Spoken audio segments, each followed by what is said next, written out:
Today, Carrie is starting a new chapter in her life.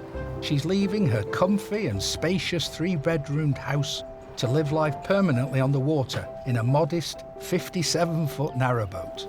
A rash decision in September to sell my house. Sold my house in October, and then the sale went through just before Christmas. Found the boat around November, and then we're here now. So excited. So excited. Although it seems like a hasty decision, Carrie has always dreamt of living the narrowboat life. I've always mentioned it, like, oh, one day, I'll have a boat, one day I'll do it. Sadly, tragedy struck Carrie's family and caused her to reassess her life and priorities. Since I lost my dad, I've just been like, do what you want to do, live your life, be whatever you want to be. And I thought, I want a little change, but I don't want another house, don't need space. I want to do something I really want to do. And even though Carrie is about to live the dream, she has absolutely no knowledge or experience of boats or canals. No locks, no driving. I don't even know how to tie a knot. I don't even know how to tie a knot, but we'll learn. Carrie's wish list for her narrowboat appears to be as long as the canal itself. She did actually say the other day she didn't like the colour of the outside either. We didn't even pursue that one because I don't fancy bobbing along in a dinghy. I want it pink, but not yet.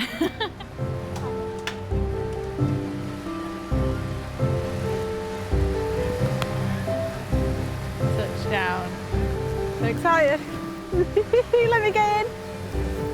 Put fire on right now. Here she is. It appears the boat electrics aren't working. Inverter, shoreline. Go on, try it. Okay, that's not how we do it. Get Mick. Call Mick. But thankfully, Mick, family friend and electrician, is on hand and getting his first call for help. Right, so here's my shoreline 230-volt AC changeover to shoreline and inverter. While Mick attempts to unravel the mysteries of boat electrics, Carrie finds herself wrestling with another issue. There we go. Lights are on. Carrie has a eureka moment. No, hang on. There's a little switch. There's a big switch. Click the big switch. Wait, Mick, we've done it. What? You have to switch the big switch so the little switches work. Very technical. And now the lights are working, Liam can finally appreciate Carrie's new home. I'm quite impressed, you. Well, I already knew what I was getting. Well, I've planned it all in my head. I do like that fire as well. I know we're going to be sat here. Maybe telly mounted up here. Brew. Yeah, nice telly you got there. Dog. Fire. Dog. It's time for Carrie to lay out her plans for transforming the boat into her dream floating home. The sofa, going to be ripped out. I'm getting a proper sofa. That was one thing that was really important to me, to have like a space where I'm comfortable and cosy and feel like home. And that's not with that. Everything will be painted out. I think I might leave the roof wooden. I'm having new worktops. I think I'm gonna have a butcher's sink maybe. It's a bit narrow, isn't it, this narrowboat? Well, the clue is in the name. Room? Hey, got lights. It's so tiny.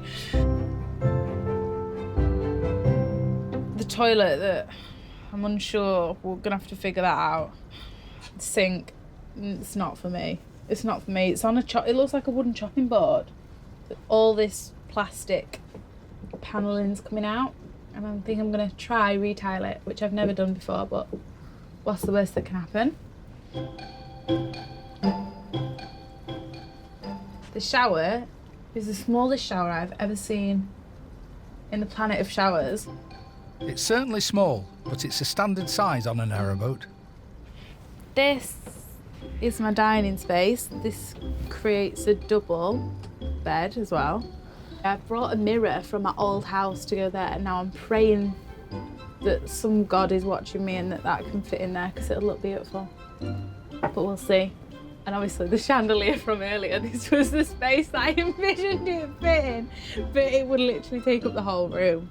Carrie has some ambitious plans to transform the space of her floating haven. I'm gonna rip out all this space, open it out and make it a dressing room. And then this is my bedroom. And I'm gonna build a king-size bed.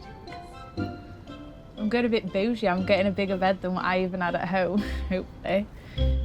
I'm just trying to shut the boat because it's freezing. And there are more problems to wrestle with. Oh, this is heavy. This is not a one-man job. Mum, come shut this door for me. Come round to end. Push it back a bit towards me. Well, not that far. To me, a little tiny... Oh, I'm in. Yeah. Yeah? Although, do you know what's not filling me with confidence? These gaps around this edge. Gaps? Yeah. Big boys. Breezy. Carrie's been on board for a month now, and she's made a start on some DIY and decorating. And she wants new flooring. Just looking at flooring options for kitchen and living room. My sofa's coming today, and obviously, if the sofa's in, we've got nowhere to move the sofa to get the flooring under. I don't know how we're going to do it, really. I should have done it before, but it was all a bit of a rush.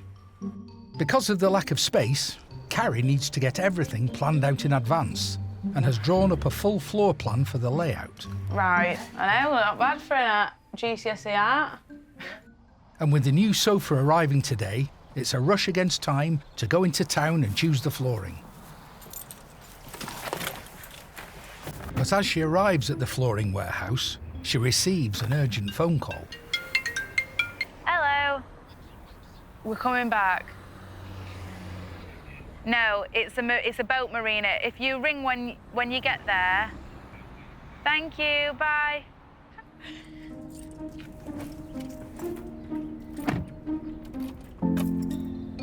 I'm worried that they're gonna say that they can't do it.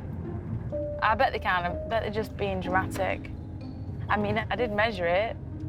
Well, we came and measured a space that we thought would be doable for a sofa, and that was within the measurements bar one. It was a little bit out, but it'll be fine, hopefully. So we'll soon find out anyway. Fingers crossed.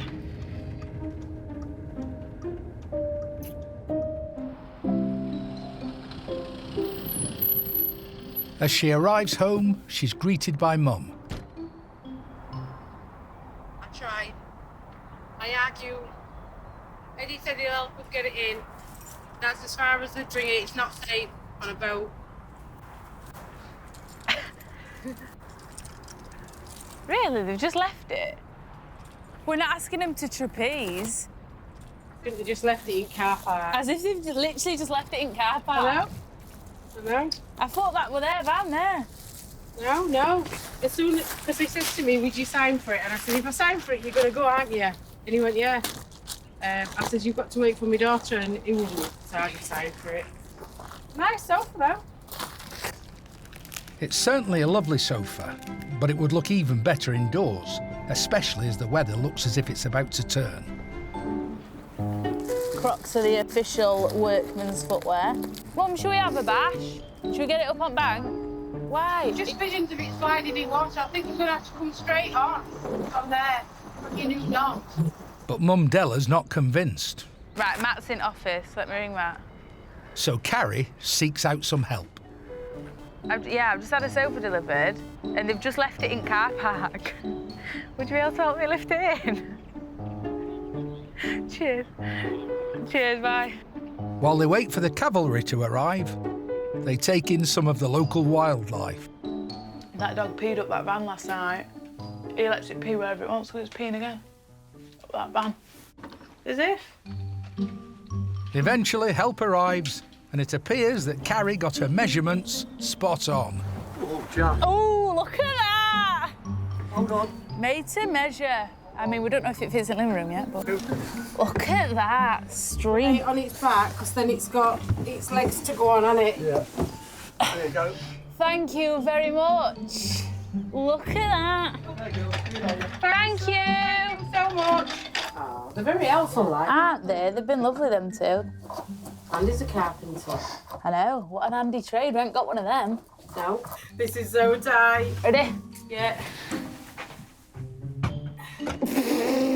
It's all right, we're not up there yet. Do you want a bit of living room with that sofa? That's enough, it's still leg space. You got room. Oh, yes. Get the sofa. They show me the Crocs. Telly up there. Fire on. I'm Bob on this. So far, so good. And Carrie's not the only one who's excited.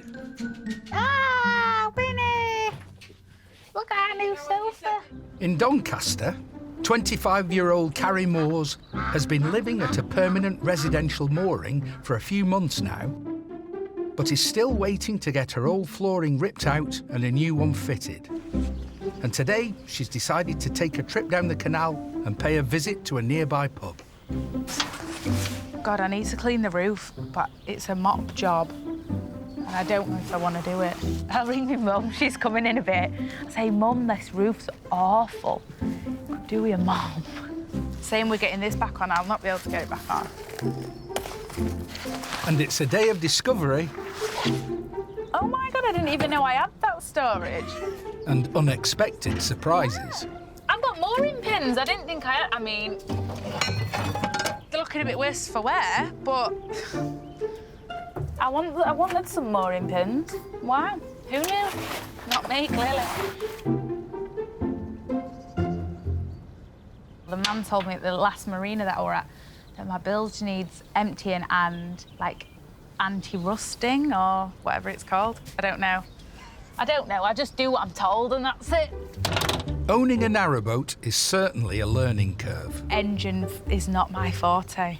There's other people that help me with that. That's not my remit at all. I can drive it somewhat with crashing. The decor is my forte. Anything outside of that, I have to ask for help. I mean, I ask for help even with the decor. I do the ideas and then I like rope my mum in. I do want to paint the outside of the boat, but I'm gonna wait till after my first year of crashing it 25,000 times. And maybe next year that's what I'm gonna do. Now the boat is safely moored, they can finally relax. And Carrie's mum, Della, has some news. While we were doing Carrie's up, it's such a lovely life. It's like being on holiday every day. And then she says, you know what? I've only used £6 worth of electric this week. I thought, buying one, because I was private renting, paying £60 a week for electric. And I work full time, and I thought, I can cope with that. So put an offer in, and they accepted it, and I'm like, oh. So in a week, I owned a boat, all gear, no idea, didn't know what I was doing, don't even know how to turn it on now. On the other side of the very same marina, away from the pub and Carrie's boat, Della has her own permanent residential mooring. And it appears this may have been a destiny all along. All my dad's family were keelmen back in the day. We've got family history books about it and all pictures of boats. Never even interested me one bit. So I'm so glad that Carrie decided to get hers and I got to see it, try before you buy if you like, because I was sold on it straight away. I loved it from the moment I got on. And Della, a nail technician by trade, has channeled her artistic skills into traditional canal art. You do floral work on nails, so it's just doing it a bit larger. And I find it really relaxing. So I did that one first, and then it just spread, and it's nearly everywhere, even in bathroom. And the change in surroundings hasn't just enriched her lifestyle, it's also kinder on her pocket. I pay my bills, and then I've got loads left. And I can't really spend it because I can't go buying loads of clothes because there's no room. I used to collect like vintage toys and furniture, and I can't do that anymore. So it's literally just there to live and have a nice life and for not to be pressured. But my little things for the wall and stuff I'm still collecting, so that'll always go on. I knew that I could survive with very little, but I still got everything here just in a small space. It helps that I've got the outside space as well. Play my music and read, and it's just like somebody's handed you a totally different life. And the benefits aren't just financial. House used to take me probably a good 3 or 4 hours to clean, and I can probably do this in 5-10 minutes. You get your cup of tea, sit outside. There's normally someone outside who wants to chat. If I needed anything, I could you just knock on the roof for somebody's boat and they'll just come out and help you, and I love the fact that it's such a community like that. You feel safe. Even though I'm on my own, I feel safe. Everything's just so laid back, so chilled. So you can't help but catch that. And Della certainly has no regrets. I'm really proud that I was brave enough to do it. When we talk about me going back into a house, I can't bear the thought of it. I really can't bear the thought of it, and I never, ever thought I'd be like that. But no, this is it now. Someone's always been in charge of my destiny, and now I've got something that no one can take away. I feel like I'm at peace for the first time in a long time. And people can tell with how I am now that that pressure's off and that I'm loving life. Everyone says to me, "You're loving life, aren't you?" It's like, yeah, I really am, really am. Thanks to Carrie, Della has made her own narrow escape and is living out the narrowboat dream.